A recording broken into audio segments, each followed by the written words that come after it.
nome é Lu Malani e hoje falaremos sobre o Projeto de Lei 2630 de 2020, também conhecido como PL das Fake News. Mas antes da nossa entrevista, vamos conferir uma reportagem sobre a Lei da Fake News com o repórter Pedro Henrique.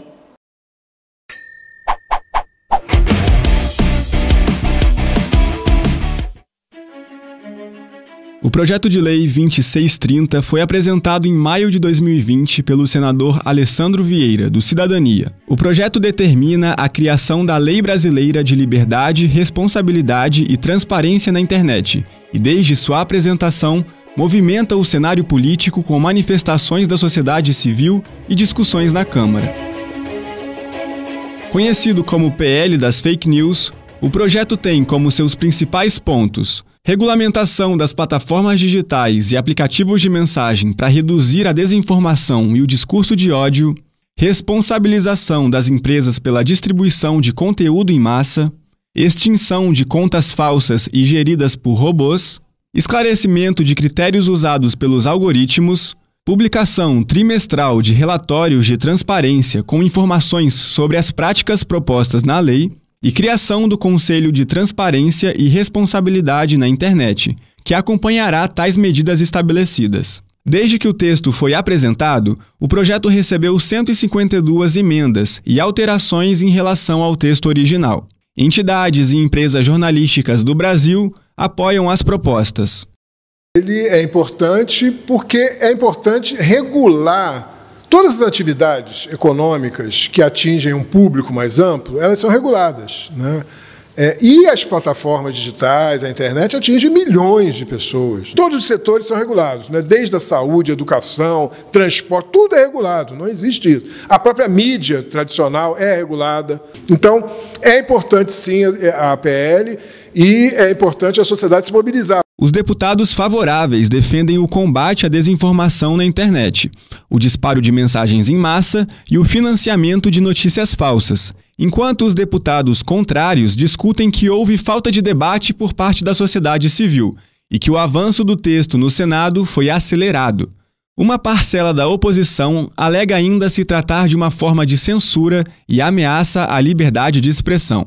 Com várias alterações no texto e um requerimento de urgência, o projeto tem muita polaridade na Câmara e no Senado.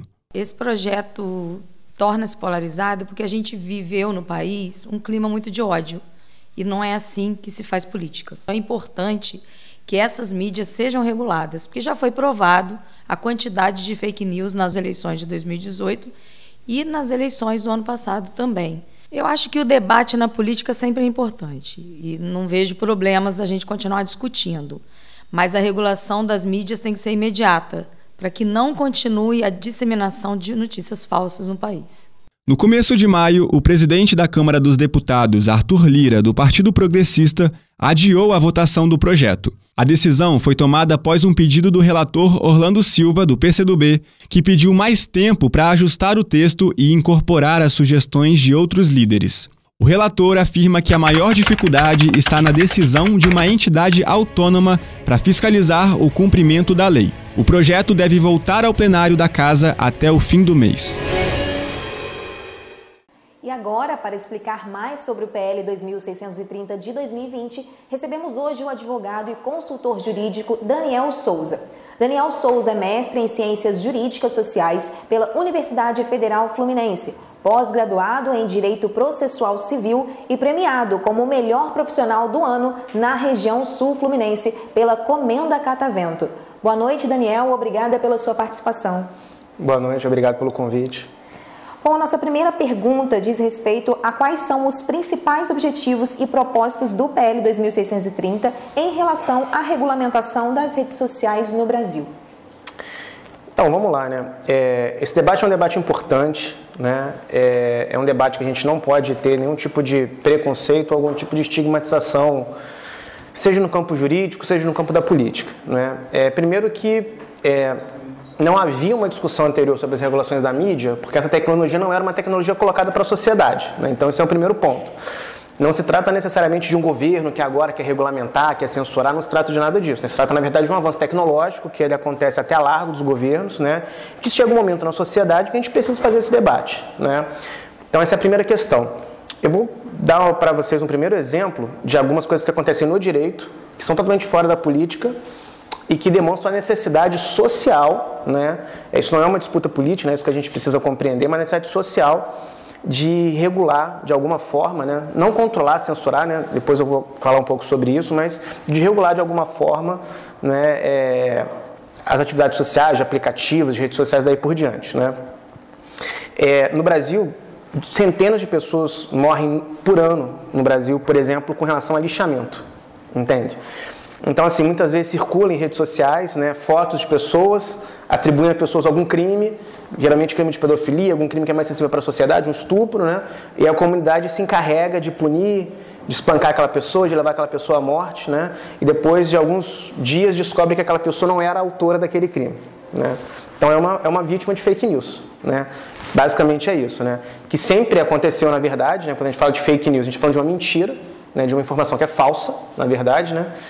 Isso até extrapola um pouco o limite do debate democrático, né, porque a informação falsa ela não tem que estar no debate democrático, né. Mas é uma ferramenta que, em razão da tecnologia, adquiriu um poder próprio, uma autonomia própria, que está causando aí diversos danos à sociedade, a nível, como eu me expliquei agora há pouco, a nível de linchamentos, de julgamentos de justiça com mão própria, né, como a gente chama no direito, ou a nível econômico, quantas pessoas perdem dinheiro, ganham dinheiro, né, indevidamente, né, com relação a investimentos, aplicação, né, todo o debate já político com relação às fake news, né, então, assim, realmente é um tema que merece hoje um debate da sociedade, né, por meio de um projeto de lei. Eu até discordo, né, de alguns parlamentares de oposição, né, quando dizem que o debate está prematuro, o projeto de lei de 2020, né, então, na verdade, esse debate já está até atrasado no Brasil, né, é difícil quem não tem, pelo menos quem está no debate público, né, é difícil quem já não tem uma opinião sobre o projeto de lei favorável ao contrário, né, e é um momento em que o país precisa se reencontrar, na verdade. Em relação a esse contexto atual que você comentou, qual que é a relevância do PL 2630 para esse cenário nas redes sociais do Brasil? Então, o projeto de lei é um projeto importante porque a gente hoje vive um dilema, né, que infelizmente a lei do Marco Civil da Internet não conseguiu resolver, né, que é, de certa forma, enquadrar o poder econômico dentro das normas do direito. Entende? Então, assim, se você hoje para o seu carro fora da vaga, né, o guarda municipal vai multar o seu carro. Se você comete um crime, né, a delegacia vai te investigar. Agora, quando a gente vai para as redes sociais, para o espaço da internet num sentido mais geral, existe uma dificuldade muito grande que os governos em geral têm, né, isso aí é um debate do Google, da Microsoft, de diversas empresas do segmento, de regulamentar e poder, de certa forma, aplicar penalidades a essas empresas. Né? São empresas tidas por empresas transnacionais, né? Então são empresas que não têm sede em território nacional. Né? Então, um dos grandes mecanismos, ao meu ver, na verdade, o grande mecanismo desse projeto de lei é garantir uma efetiva responsabilização. Nós temos na Justiça aí diversas decisões condenando empresas de internet que não se fazem cumprir, o oficial de justiça não encontra um representante no Brasil para poder cumprir a decisão. Recentemente o Telegram demorou horas para poder cumprir uma decisão do Supremo Tribunal Federal. Então a gente tem dois debates. Né? O primeiro debate é criar regra. O segundo debate é criar mecanismos para que a regra possa ser efetivada. Certo. Então, quais seriam os desafios práticos na implementação dessa lei, considerando a complexidade, que você já comentou, das redes sociais, e também a velocidade de propagação de informações através desses canais? Então, o projeto de lei ele é bastante evoluído nesse sentido, né? Porque ele cria um comitê, cria mecanismos mais práticos, né? Essa ideia de que para uma empresa funcionar no Brasil, seja no ambiente virtual, ela tem que ter uma representação em território nacional. Na verdade, isso é até um debate que o próprio ministro Alexandre de Moraes, no STF, vem travando muito dentro da jurisprudência dos nossos tribunais, no sentido de que você não pode permitir que uma empresa atue no Brasil, sendo que sequer ela tem um representante legal para poder receber as notificações do Poder Judiciário. Esse é o primeiro debate. Né? Então, está na hora de que a nossa institucionalidade pública no Brasil, né, ela tenha aí um emaranhado com relação a essa institucionalidade privada. Porque quando a gente fala sobre rede social, a gente não está falando necessariamente sobre as pessoas que proliferam fake news. Mas a gente está falando sobretudo sobre as empresas, grandes conglomerados mundiais, né, grandes multinacionais, que deixam essas informações circularem livremente, né, que não fazem verificação de conta, né, que não fazem verificação de perfil. Né, a gente sabe que a gente investe muito pouco ainda em matéria de segurança cibernética. Né. Os bancos, por exemplo, investem muito mais, o que deveria ser o contrário. Né. Então, na verdade, essas empresas elas precisam de uma maior regulamentação no Brasil, sobretudo porque ganham dinheiro no Brasil. Nenhuma plataforma estaria funcionando no Brasil se ela não ganhasse dinheiro, né, com patrocínios, com vendas, com e-commerce, com toda essa política, né, que é uma política econômica, na verdade, que funciona na sociedade. Então, eu acho que já passou do período, né, em que o Brasil era um país colonial, né, em que as pessoas vinham aqui de fora, ganhavam dinheiro, levavam nossa riqueza embora e a gente ficava com os problemas daqui. Eu acho que a gente tinha que enfrentar esse problema de uma forma mais soberana, do ponto de vista político, né, e de não aceitar, mesmo como alguns outros países do mundo não aceitam, né, que empresas transnacionais possam vir aqui e praticar, do ponto de vista predatório, né, aquilo que é mais interessante para os seus lucros e simplesmente vai embora e deixa todo o problema aqui para a gente resolver. Falando ainda sobre os desafios, Daniel, quais seriam esses principais desafios na prática da identificação dos usuários, que também é proposta pela lei? Então, eu até, nesse ponto, eu concordo em parte com a crítica da oposição, que a gente tem uma normatização que já trata disso no Brasil, né? Você, por exemplo, criar um perfil falso na internet, isso já é crime. Isso pode configurar um crime de falsidade ideológica, pode configurar até um crime de estelionato, se tiver um objetivo financeiro, né? É claro que você se passar por alguém, seja um ambiente virtual ou não, isso já é crime, né? Tudo aquilo que a gente faz no mundo real, quase sempre a gente consegue reproduzir no mundo real, a gente consegue reproduzir no mundo virtual, né? Então tudo isso já é crime de alguma forma, ou quase tudo já é crime de alguma forma, né? Um estupro por meio de uma chamada de vídeo, né? Enfim, né, uma prática eventualmente de um crime de pedofilia, né, tudo isso já é crime no mundo real e, né, obviamente, por um reflexo também já é crime no mundo virtual, né. A nossa questão é que existem poucos mecanismos hoje de efetivação da responsabilidade desses agentes, né. Muito mais seguro para qualquer tipo de procedimento de controle é você estabelecer mecanismos de punição da empresa na origem daquela informação do que simplesmente um usuário que está lá pulverizado divulgando fake news para todo mundo. Então, eu acho que o grande avanço desse projeto de lei não significa nem criminalizar coisas que já são criminalizadas, né? Mas sim estabelecer mecanismos de efetivação dessas punições. Enquanto essas empresas não forem efetivamente penalizadas, economicamente penalizadas, elas vão continuar não gastando dinheiro com segurança cibernética. E aí os perfis falsos, os robôs, os drones, né, vão continuar destruindo reputações, destruindo famílias, destruindo empresas, né, destruindo empregos, né. Não dá para, por exemplo, aqui não fazer uma associação, eu estou tentando não falar só da parte política para não polarizar, porque eu acho que é um debate que extrapola a questão da disputa política de direita e esquerda. Mas não dá para, por exemplo, não levar em consideração que foi o debate sobre a Lava Jato, né? Enquanto se estabeleciam diversas fake news acerca da condução das investigações da Lava Jato, né, todo um setor da indústria no Brasil foi destruído. Todo um setor de empregos, de contratos, né, enfim, queda na arrecadação. Nós tivemos um dano na nossa economia muito forte, que poderia ser diminuído muito se diversas informações ligadas a uma investigação policial pudessem ter sido minimamente verificadas, né? Acho que todo mundo aqui já recebeu algum tipo de fake news muito absurda e que circula livremente, né? E que todo mundo sabe que é fake news, porque existe uma diferença que é importante que a gente possa pontuar, que é a liberdade de expressão, né? Quando a gente fala assim de regulação, de controle, não significa retirar a liberdade de expressão de ninguém. Até porque, se a gente for botar dar nome aos bois, né, a oposição de hoje, né, que se arvora com a liberdade de expressão, é a mesma oposição que governou o Brasil de 64 a 88 e que governava sobre uma ditadura. Então agora vem arvorar sobre o discurso de liberdade. É um ponto que a gente precisa analisar, né? Então, de certa forma, essa ideia da liberdade de expressão, ela não é uma liberdade absoluta. Nenhuma liberdade constitucional pode ser uma liberdade absoluta. Toda liberdade absoluta, ela vira arbítrio e autoritarismo. Se eu tenho todas as liberdades, alguém não tem nenhuma. Então, toda liberdade, um grau da sociedade, ela vai ser regulamentada de alguma forma. Eu sou livre para me expressar, eu sou livre para votar, eu sou livre para abrir uma empresa, eu sou livre para fazer um concurso público, fazer uma faculdade. Agora, eu não sou livre para matar, não sou livre para roubar. Então, assim, o direito ele estabelece justamente quais são as liberdades que são legítimas e quais são as liberdades que não são legítimas, né? Então, quando a gente fala sobre fazer essa separação do joio e do trigo, não significa nenhum ato de tirania, ditadura, não significa nada disso. Significa simplesmente estabelecer um ponto mínimo de garantia de convivência social. Tá certo. Falando então um pouco agora sobre os dois protagonistas dessa história, né, que são os usuários e também os canais, as plataformas. Quais seriam as principais responsabilidades e obrigações impostas às plataformas digitais, mas em relação ao conteúdo publicado pelos usuários, de acordo com a proposta? Então, essa responsabilização do projeto de lei, ela decorre de uma teoria clássica no direito civil, que chama teoria da responsabilidade objetiva. Essa teoria se baseia no quê, né?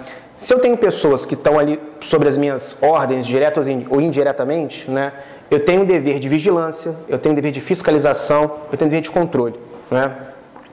E se eu não exerço esse meu poder diretivo sobre outras pessoas que estão juridicamente vinculadas a mim, eu passo a ser o responsável pela prática daquele ato. Né? Vou dar um exemplo aqui. Você contrata um motorista para uma empresa para fazer um transporte. O motorista atropela alguém. Responsabilidade da empresa. Né? A ideia de você atrelar a responsabilidade a quem tem o poder para resolver o problema, né, é o que a gente chama de responsabilidade objetiva. Né? Você passa a ser responsável não porque você praticou o ato, mas porque você é o responsável e poderia ter agido para evitar a prática daquele ato. Então, tirar o foco do usuário, que é impossível controlar milhares, milhões de usuários, e transferir a responsabilidade para as plataformas, é a melhor opção, né, para garantir uma eficácia maior com relação a essa regulamentação. Direcionando o debate, então, para a parte de prevenção, quais são os mecanismos previstos na lei, né, no PL, para combater a disseminação das informações falsas e também a manipulação dos conteúdos nas redes sociais? Então, o projeto ele trata uma das grandes vantagens do projeto é que ele trata com dado de realidade. Né? A Constituição, e se o projeto fizesse diferente, ele estaria violando a Constituição. Né? A Constituição estabelece que não há, no Brasil, controle prévio de conteúdo. Tá? Então, não existe nenhum... Isso é a própria fake news sobre a fake news. Né? Não existe nenhum órgão do controle do governo que vai controlar o que os usuários publicam. Não é isso, entende? Mas nós temos que garantir mecanismos que o projeto de lei trata, né, dentro dessa dinâmica constitucional, que você possa garantir fluidez das informações, que não é problema algum, né, mas que os usuários eles possam, de certa forma, ser sujeitos a algum tipo de controle prévio àquela informação. Porque tem informação que é muito absurda. Né? Se você está para publicar uma informação no seguinte sentido, o dia tem 30 horas, né? Então, as plataformas elas vão ter que se adequar e ter algum tipo de mecanismo para poder, pelo menos, identificar o usuário que aquela informação falsa, que ele pode ter ali o seu perfil penalizado, suspenso por algumas horas, ou até excluído em definitivo. Né? Então, o projeto de lei ele teve esse cuidado, né, de não estabelecer regras rígidas de controle prévio de conteúdo. Né? E como a criação do Conselho de Transparência e Responsabilidade na Internet pode contribuir para a fiscalização e também aplicação da lei? Bom, um órgão central de gerenciamento dessas informações é fundamental porque, primeiro, ele vai poder estabelecer políticas públicas para aquele segmento, que hoje não tem. Né? Então, uma coisa é a gente aqui fazer um debate, uma outra universidade fazendo outro debate em outro lugar, vários lugares fazem seus debates ricos e tal, interessantes, mas, assim, em algum momento, esse debate tem que ser centralizado. Em algum momento, essas informações têm que ser unificadas a ponto que possam formar uma pauta única de discussão. Né? Essa é uma discussão que não termina no momento. Né? Vamos supor que o projeto realmente seja aprovado, sancionado, publicado, o Supremo Tribunal Federal entenda que o projeto é constitucional e essa norma entre em vigor no Brasil. Né? Óbvio que vão surgir outros dilemas, né? Óbvio que vão surgir outros buracos, outros vazios jurídicos. Né? Então, é importante que tenha um órgão para que ele possa, inclusive, acompanhar o desenvolvimento e a aplicação da lei. Né? Claro que as plataformas vão tentar se defender de alguma forma, né? Claro que as plataformas vão tentar achar brechas na lei. Então, estabelecer um órgão, principalmente com participação da sociedade civil, onde ele possa fazer um debate permanente da eficácia da lei, isso é fundamental para o seu fiel cumprimento. O debate sobre o PL também está presente na oposição, então a gente vai falar um pouco sobre ela agora. Quais são as preocupações levantadas pelos críticos do PL 2630 em relação à liberdade da expressão e também à censura prévia por parte das plataformas? Então, como eu falei agora há pouco, não há censura prévia, isso não está no projeto. Pegar o primeiro artigo ao último, não tem nenhum mandamento de censura prévia. Né? Segundo que a censura... O que diferencia a censura da fake news é exatamente isso. A censura, né, eu proíbo alguém de veicular uma informação que é verdadeira, mas que é discordante, por exemplo, do governo da época. Né? Agora, a fake news não, é informação falsa. Então, existe uma diferença muito grande entre uma censura, né, e uma informação falsa. A informação falsa, insisto, né, é a gente dizer que uma dona de casa matou alguém por um crime grave e ela ser esquartejada na rua por conta disso. Isso é fake news. Né? Agora, uma outra coisa, por exemplo, é censurar uma música, uma poesia, né, como acontecia na época, por exemplo, do regime militar. Né? Então, não se trata de censura, se trata de mecanismos para poder diminuir a circulação de fake news na sociedade brasileira. Né? Então, não há no projeto de lei em qualquer momento, até porque se estivesse, seria inconstitucional, né, nenhum mecanismo aí que preveja a censura prévia de conteúdo. Isso não está em discussão no Brasil. Né? Agora, se a gente for analisar a legislação a nível de direito comparado, né? Nós temos diversos países, e posso estar aqui os Estados Unidos, onde existe um controle de censura muito maior do que no Brasil, né? Então, a gente também precisa, isso também é outra fake news, né? A gente precisa desconstruir um pouco essa ideia, né, de que existem países muito fechados, países muito abertos, né? E que isso vincularia, de certa forma, a liberdade de imprensa, a censura, e que não tem nenhuma relação direta, né? Países que a gente supostamente acha que são países livres, não são tão livres assim quando se fala de liberdade de imprensa, né? Países em que a gente acha que são tirânicos já são mais livres nesse aspecto, né? Não posso deixar de citar aqui o exemplo dos Estados Unidos, em que até hoje lá a população não vota para presidente de forma direta, né? Então se diz a maior democracia do mundo e até hoje o cidadão americano não vota para presidente, né? Então é um debate que a gente tem que sair um pouco dessa desconstrução, né, de um senso comum, né, de uma imagem pré-concebida que não é real, e ir para o mundo da realidade. Então, eu não tenho dúvida de que esse projeto não representa nenhum tipo de censura, né? Ainda insisto nessa crítica histórica, né? Os setores que criticam a censura são os setores que historicamente sempre praticaram a censura no Brasil, né?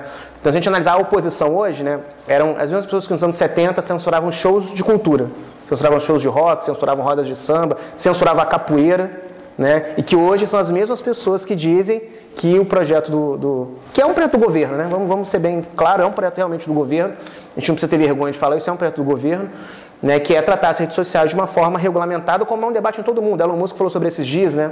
Que a inteligência artificial está vindo longe demais, a gente precisa segurar um pouco. Então não é um debate entre direita e esquerda, eu acho que a oposição no Brasil ela quer politizar uma coisa que não é política, que é uma coisa da sociedade. Você citou aí os Estados Unidos como exemplo, né? E a gente vai falar agora exatamente sobre as experiências internacionais. Existem experiências internacionais de regulamentação das redes sociais que podem servir de referência para a elaboração do nosso PL? Então, não tem, tá? Experiência jurídica significativa sobre essa regulamentação. Todos os países que estão fazendo essa discussão são países que vão, de certa forma, inaugurar um debate embrionário sobre o tema, tá? Então, a gente não tem assim um norte, um país, né? A França, o Japão, não tem, né? Os Estados Unidos, muito menos, né? A gente não tem hoje um país de referência que a gente possa olhar para esse país, né, e dizer, olha, esse país é um país plural, né? O que seria um pouco mais próximo à discussão seria uma discussão do parlamento na França. Eu acho que assim, se a gente tivesse que aproximar, né, seriam as discussões do parlamento francês sobre o tema, entendeu? A França ali tem algumas questões falando de um país de primeiro mundo, pelo menos, né? A França ali tem algumas questões ali que envolvem o excesso da liberdade de expressão, eventualmente a criminalização do nazismo, né?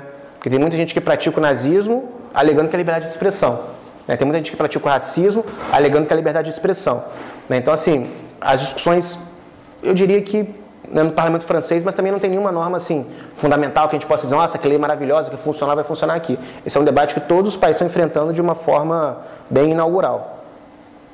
O PL 2630 propõe também a remuneração das empresas jornalísticas pela exibição de seus conteúdos nas plataformas digitais. Então, a pergunta de agora é sobre como essa medida poderia afetar o jornalismo atual e também a produção de conteúdo.